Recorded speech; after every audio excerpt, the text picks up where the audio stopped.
Par rapport aux conseils à donner aux victimes de harcèlement en ligne, de sexting non consensuel, de sextorsion ou de grooming, c'est qu'il ne faut absolument pas rester seul face à une situation. Le dialogue est l'unique piste à prendre parce que des solutions techniques, même si on pourrait croire qu'aujourd'hui ça peut fonctionner, on n'a pas de solution technique, de baguette magique aux situations de harcèlement en ligne ou de sexting non consensuel. C'est des interactions humaines qui se passent sur les réseaux sociaux.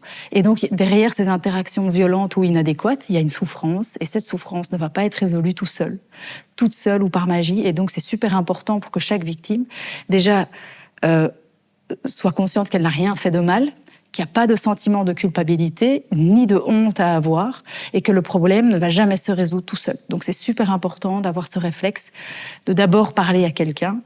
Ça, c'est la première chose, à un ami proche ou alors un adulte de confiance. Et pour ça, on a le fameux concept MAX, qui est le fait d'encourager les enfants, chaque enfant, à avoir une personne adulte de confiance, à identifier une personne adulte de confiance dans son entourage direct, que l'enfant choisit lui-même et avec qui il se sent 100% lui-même, en qui il a 100% confiance, quelqu'un qui ne va jamais le juger.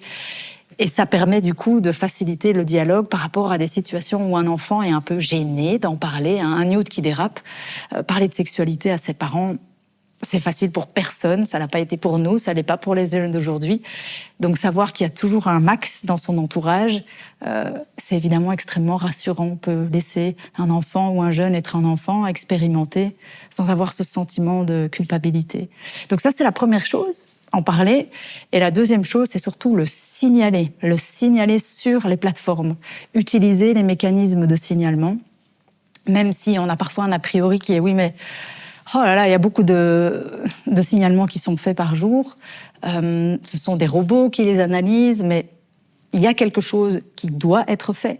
Aujourd'hui et dans un futur très proche, les plateformes, grâce au cadre légal européen, vont être obligés de prendre des mesures pour offrir des mécanismes de signalement efficaces et de réagir et de retirer les contenus qui sont signalés. Et le troisième conseil serait de ne jamais hésiter à former le 116 000, qui est la ligne d'urgence de Child Focus, où là sont formés des professionnels qui répondent aux jeunes, aux parents et aux professionnels par rapport aux questions liées à l'intégrité sexuelle du jeune en ligne.